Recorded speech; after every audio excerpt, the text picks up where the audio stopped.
오늘 본회의는 윤석열 대통령 위헌적 비상계엄 선포 내란 혐의 및 제주항공 여행기 참사 진상규명 관련 긴급 현안 질의로 실시하기 위해 소집되었습니다. 국민적 관심이 매우 높은 사안입니다. 다음은 경남 사천 남해 하동 출신의 국민의힘 서천 의원 나오셔서 질문해 주시기 바랍니다.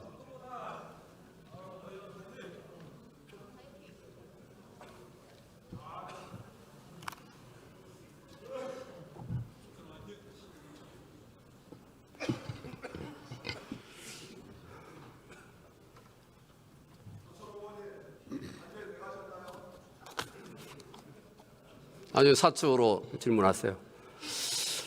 존경하는 국민 여러분, 이하경 국회부의장님과 선배 동료진 여러분, 그리고 국민 여러분, 국민의힘 사천 남해 하동 지역구 서천호 의원입니다.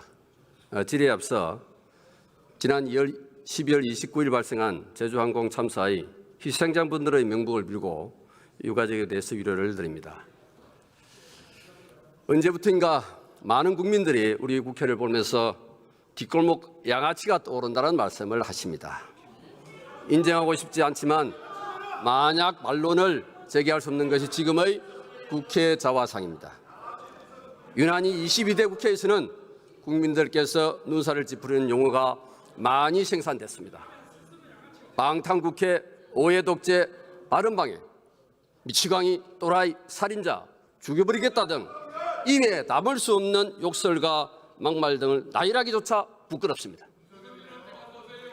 그 중에서 어떤 단연 아버지라는 단어였습니다. 국회법과 각 정당, 당원, 당규 어디에도 아버지라는 당직은 없습니다. 그 아버지가 하나님 아버지 반열의 신격화된 아버지인지, 북한의 어버이 순과 같은 아버지인지, 형님과 형수가 화목하게 지내는 가장으로서의 아버지인지는 알 수는 없으나 작금의 혼란스러운 국회 중심에 그 아버지가 서 있다는 것은 부인할 수 없을 것입니다. 22대 국회 개헌 이후 지금까지 온 나라가 다수당의 폭거, 무차별 탄핵과 겸 내란 프레임의 용광로 속에 민생도, 경제도, 안보도, 치안 시스템 등 모든 국가 체제가 무너져 내리고 있습니다.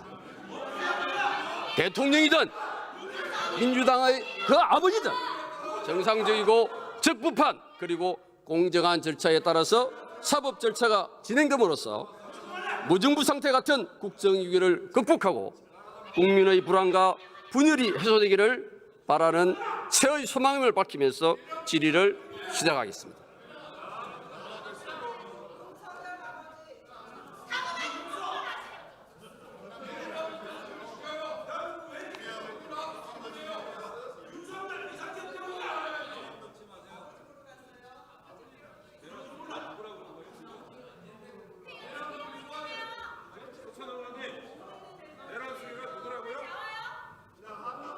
아버지. 법무부 차관님, 아버지 좀 나오십시오.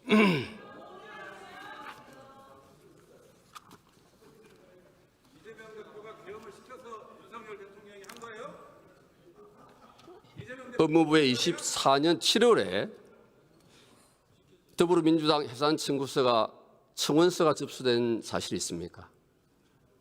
예, 여러 정당들에 대한 그런 청원서들이 접수된 것은 사실입니다. 여러 정당이고 제가 특정해서 묻습니다. 더불어민주당 포함되어 있습니다. 민주당, 포함되어 있습니까? 국민의힘 다 포함되어 있는. 그 어떤 사유입니까? 구체적인 내용에 대해서 다 상세히 말씀드릴 수 있는 건 한계가 있고요. 검토 중이신가요? 각 그 제출된 이 청원서, 진정 민원서에 대해 그 서류들에 대해서는 면밀하게 검토하고 있습니다. 누가 청원을 제출했습니다? 여러 가지 시민 단체들이 하는 경우도 있고 개인이 하는 경우도 있고 아까 말씀드린 바대로 당이 조국혁신당이 제출한 경우도 있습니다. 다양합니다. 네, 알겠습니다. 들어가십시오. 공수처장님.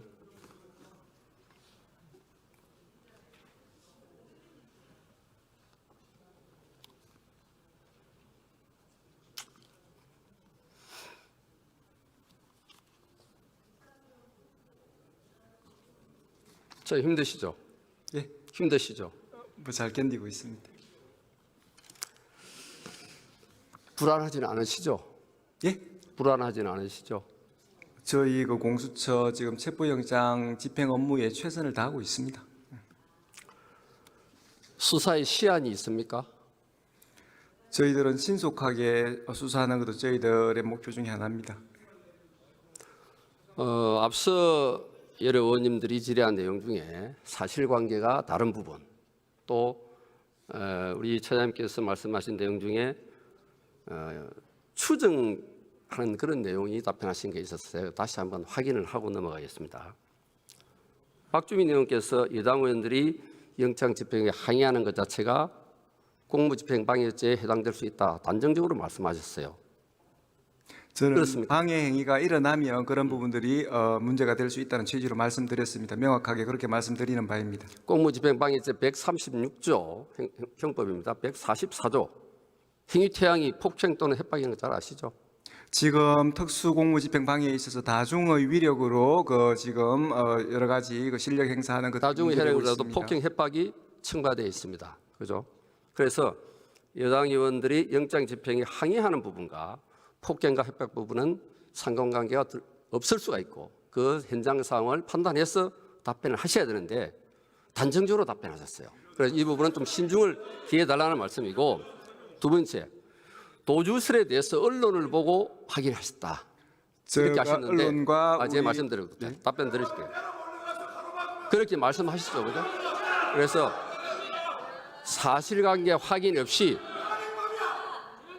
추정해서 미리 답변을 하시는 것은 부적절하다. 왜? 공수처장 지금 수사를 지휘하고 있는 입장이지 않습니까? 그렇죠? 그래서 또 하나 말씀드리겠습니다. 조원희 의원님께서 말씀하시는데 오전에 국가수사본부를 우리가 방문을 했었어요. 그 자리에서 저도 들었습니다. 우리 공수처와 그 시간까지 협의한 적이 없다라고 분명히 말씀하셨는데 우리 처장님은 충분히 논의를 계속하고 있다고 말씀하셔서 이 역시 사실관계가 차이가 있다 하는 부분은 제가 말씀을 드리고 다시 한번 정정을 해주시기 바랍니다. 하나 더 확인하겠습니다. 대통령 권한대행께서 대통령실 관저 경비를 지시를 했는데 부적절하다라고 언급하셨는데 그렇게 진술한 적이 있습니까? 조원 의원 말씀하신 지금 대통령 권한대행께서는 대통령으로서 행정감독권이 있습니다. 대통령은 정부의 수반으로서 법령에 따라 모든 중앙행정기관의 장을 지휘 감독한다고 되어 있습니다. 지금 적법한 체포영장의 집행이 방해받고 있는 희대의 사건이 발생하고 있습니다. 당연히 그 불법한 경호권의 그 집행을 저지해 주셔야 되는 법적 의무가 당연히 있습니다. 그런 부분에 대해서 행정기관들끼리 조화롭게 권한을 행사해야 된다는 말은 대단히 그 대통령의 행정감독권에 맞지 않는 그런 취지로 말씀드렸습니다. 대통령께서 말씀하시는 100일 경비단, 202 경비단 이 조직은 특수경찰 사무로 조직이 된 직할대입니다. 그래서 서울경찰청 사무분장규칙 33조 101단 임무는 대통령실과 그 인근의 경호 경비를 목적으로 해서 창설된 부대입니다. 또 서울경찰청 사무분장규칙 34조 22 경찰경호대 또 35조 202 경비대 역시 특정지역 경비활동 대통령실 경호를 목적으로 조직된 단체 기동대입니다. 법정용어로. 그렇다면 행정수반으로서 당연히 대통령실 외곽 경비를 철저히 하라고 해야 되는 거 아닌가요? 이게 정당한 영장 집행을 방해하라는 지시는 아닌데 의원님, 제 말씀을 드릴게요. 우리 처장님께서는 확대 해석을 하는 것이 아닌가. 그래서 이 몇 가지 사안에 대해서 왜 제가 다시 재확인하느냐. 우리 공수처장의 위치는 사실관계를 바탕으로 해서 증거를 중심으로 해서 말씀을 하셔야 사회적 파장이 적다는 부분입니다. 맞습니다. 네, 그 부분은 좀 유념을 반드시 해주시리라 믿습니다. 질의하겠습니다. 공수본 설립 법적인 근거가 어떤 게 있었습니까? 공조본에 대해서는 특히 지금 이제 공조본의 그 주요 내용은 지금은 이제 체포영장을 집행하고 있는데 체포영장의 집행은 우리 공수처가 신청했고 또 집행을 주도적으로 하고 있습니다. 다만 저희들이 물리력이 제한되기 때문에 지금은 공수처법 44조에 의하면 그 공무원을 파견받을 수 있습니다. 그런 부분에 대해서 지금 국수본에 인력 파견을 요청하고 있는 그런 상황입니다.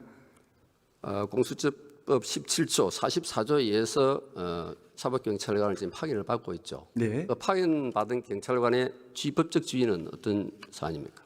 파견받은 상황에서는 저희들이 지금과 같은 입장에서 지금 체포영장 업무에 임하고 있습니다. 네. 수사처 수사관과 같은 지위를 부여한다는 말씀이시죠? 저희들은 체포영장 업무에 그 협조를 받기 위해서 그 한도 내에서 파견받았습니다.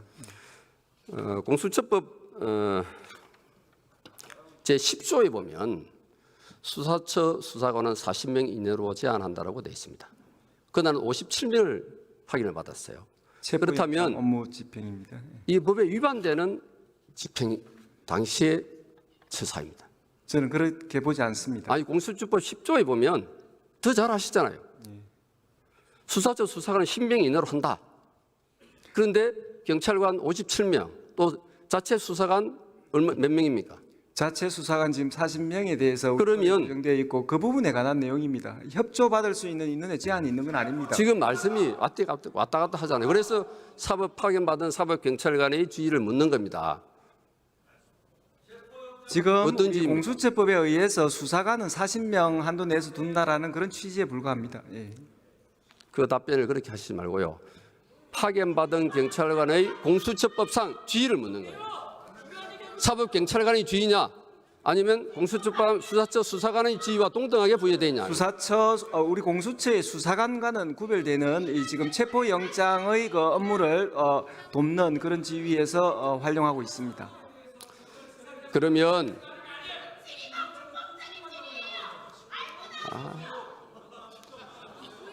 공수처 수사관은 공수처 검사는 수사처 수사관만 지휘할 수 있도록 법에 되어 있죠. 지금 법에 그렇게 되어 있습니다.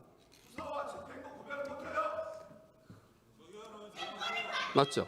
지금 의원님 답변하세요. 맞으시죠? 지금 파견받은 저희들 받으시죠. 파견받은 그러면 명확한 근거를 가지고 지금 했습니다. 예. 근거를 가지고 근거를 이제 묻는 겁니다. 네. 아시죠? 일반적으로 체포영장 집행은 형사소송법 197조 1항 사법경찰관의 직무를 수행한다라고 해당하는데 공수처법 21조 수사처 수사관의 직무와 동일합니다. 맞죠? 저희들은 체포영장 집행 업무와 관련해 가지고는 관계기관의 직원들을 파견받는 데는 그렇게 우리 그 공수처법의 수사관 제한과는 상관없이 진행할 수 있다라고 판단하고 있습니다.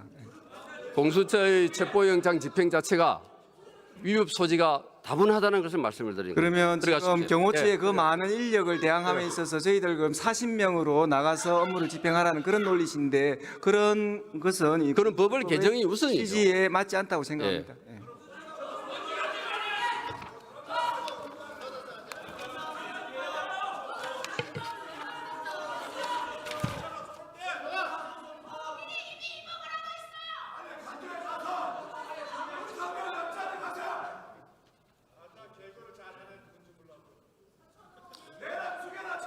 존경하는 국민 여러분, 공수처장 답변대로 이번 1차 압수수색 영장 집행 과정은 불법 소지가 다분합니다. 최근 민주당 이재명 대표는 법은 모두에게 평등한 것이라며 누군가의 아집 어떤 집단의 특별한 이익을 위해서는 전체가 희생되어서는 안 된다는 발언을 한 바가 있습니다. 이 발언은 누구보다도 이재명 대표 자신이 먼저 실천해야 될 내용입니다. 당대표이든 대통령이든 범죄 혐의가 있으면 지휘 고하를 막론하고 철저히 수사하고 재판받아야 합니다. 그러나 그 대상이 누구라도 공정하고 적법한 절차를 거쳐야 합니다. 적법 절차를 지키고 보장하는 것이 민주주의 핵심 중의 핵심이기 때문에 현재 진행 중인 대통령에 대한 탄핵 심리와 수사, 체포영장 발부와 집행 과정 역시 위법성이 다분합니다. 세계 정치사를 보면 다수당이 한 독재 정치와 정의라는 탈을 쓴 일부 법률가들의 이념 부역을 통해서 국민들에게 재갈을 물려서 전체주의 국가가 탄생했고 그 대가는 나라를 빼앗긴 고통 이상이라는 것을 오늘의 우리 정치 현실에서 새겨야 할 값진 교훈입니다. 최근 부산 한 교회 목사님은 민주당과 이재명이 우리나라의 자랑스러운 역사를 수치와 오욕으로 점철하고 있다는 등의 개인 생각을 설교했다는 이유로 고발당했다고 합니다. 민간 여론조사기관에서 이론조사 결과가 대통령과 국민의힘 지지율이 계속 상승하고 40%를 넘으니까 여론조사기관을 고발하겠다고 급박을 합니다. 종교인이든 여론조사기관이든 자신들이 불편하고 불리하면 이유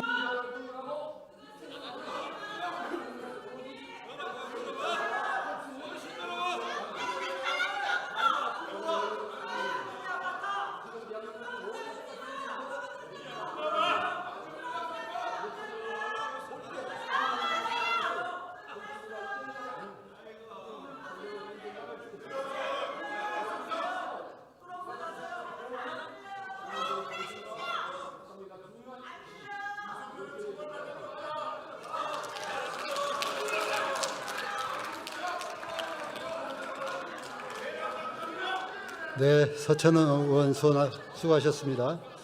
의원 여러분, 지금 방청석에 우리 학생들이 좀 와 계십니다. 좀 들을 수 있도록 좀 환경을 좀 만들어 주시면 고맙겠습니다. 박대출 의원의 모교인 경남 진주시 진주고등학교 학생들이 오셨습니다. 환영합니다. 반갑습니다.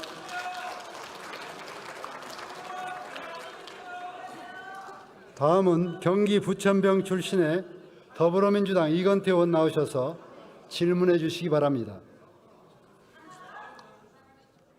저 한 달 수입입니다. 근데 저게 제일 긴 게 4억 좀 넘거든요.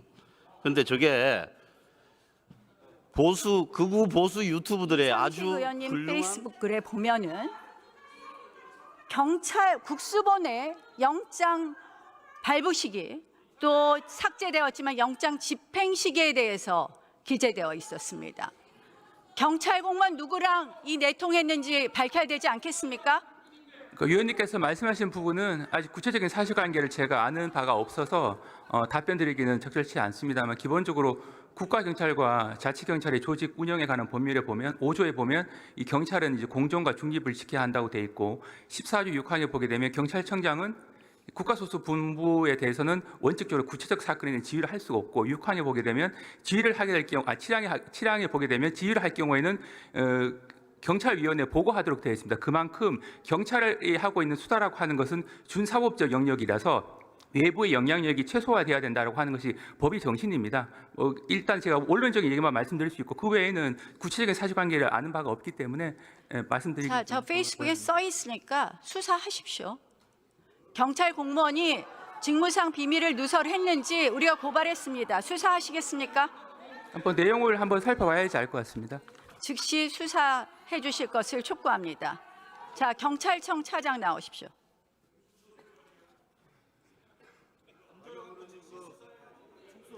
윤석열 명령에 대해서는 어떻게 생각하십니까? 그런 말을 해도 되는 겁니까?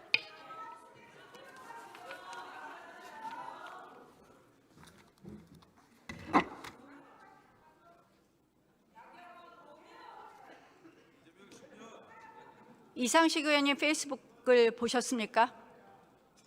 전 보지 못했습니다. 그럼 제가 아까 읽어드렸는데 들으셨습니까? 아니 경찰청 차장이 이 중요한 거 페이스북을 아직도 못 보셨다는 거예요? 뭐 관련 내용은 제가 보고받지 못해서요. 그 내용을 알 수 없습니다. 뉴스도 안 봅니까 정말? 예, 그렇습니다. 제가 언론을 통해서 메신저 역할을 한다는 그런 뭐 짧은 글만 제가 알 수 있을 뿐이고요. 나머지 뭐 구체적인 내용 전체는 보지는 않았습니다. 도대체 어느 경찰 공무원이 이상식 의원하고 내통해서 체포영장 집행 시기와 체포영장 발부 시기를 알려줬는지 당장 감찰해 주실 것을 촉구합니다. 제가 경찰청장 직무대행에서 개인적인 통화 내역까지 다 확인하기는 어렵습니다. 검찰에 고발된 사건이니까 거기서 수사가 될 것으로 생각합니다. 그러니까 경찰이 지금 공정하지도 않고 중립적이지도 않다는 그런 비판을 받는 것입니다.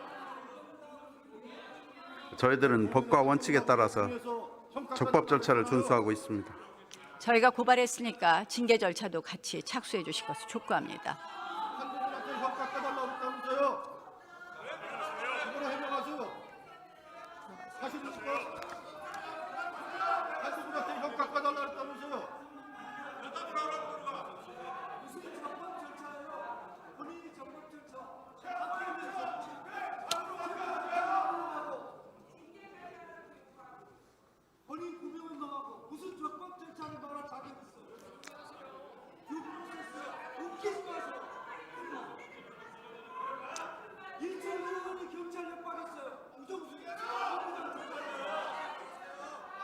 오늘의 이 모습을, 국회의 모습을 국민들이 바라보고 계십니다.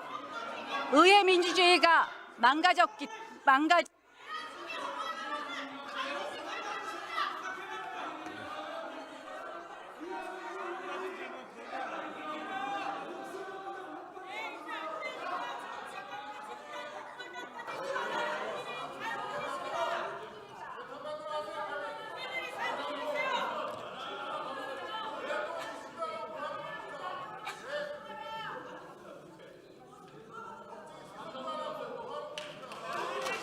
알아야 법치주의가 확립된다. 윤석열. 법원이 발부한 영장을 집행하는 건 재량이 아니라 의무. 한동훈. 법적 경력 좀 있는 지금 체포영장 집행도 제대로 이루어지지 않고 있습니다. 그런데 직권남용죄를 이유로 해서 내란죄 수사를 하겠다고 하는 것은 저는 정략적 이유라고 생각을 합니다. 들어가십시오.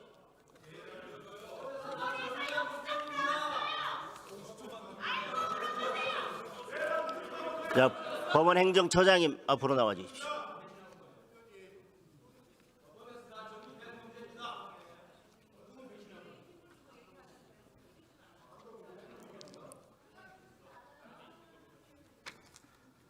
자, 처장님께도 묻겠습니다. 윤석열 대통령에 대한 체포영장이 발부한 서부 윤석열 지방법원 체포영장을 집행해달라는 영하의 날씨에 눈을 맞으며 은박 담요를 두르고 싸우는 키세스 시위대, 참혹했던 제주항공 참사 현장을 묵묵히 수습한 소방관, 경찰관, 전남 지역 그래서 그 관련된 청원, 진정 민원 등이 법무부에 여러 건이 접수가 된 상태라서 법무부에서 현재 검토 중에 있다. 이 정도까지 말씀드릴 수 있습니다. 검토만 하실 겁니까? 적극적으로 하실 거 아닙니까? 적극적으로. 그 내용에 따라서는 여러 가지 가능성이 다 항상 막혀 있지는 않기 때문에 다양한 가능성 항상 열어두고 살펴보고 있습니다. 예, 적극적으로 추진해 주실 것을 강력하게 요구합니다. 네, 유념하도록 하겠습니다. 예, 들어가시고요. 헌법재판소 사무처장님 나와 주십시오.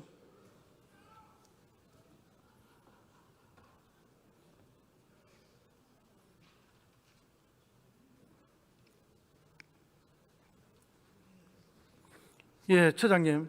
예.